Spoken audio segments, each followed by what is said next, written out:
সবাই বলে বিয়ের পরে নাকি একজন নারীর স্বাধীনতা চলে যায়।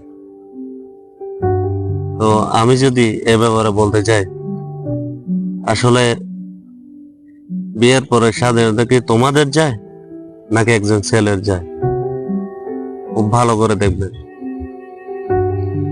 তোমার স্বাধীনতা চলে যায় এটুকুই যে তুমি বাইরের কোনো ছেলের সাথে কথা বলতে পারবে না, তুমি কোথাও যাইতে পারবে না, হাজবেন্ডের অনুমতি লাগবে।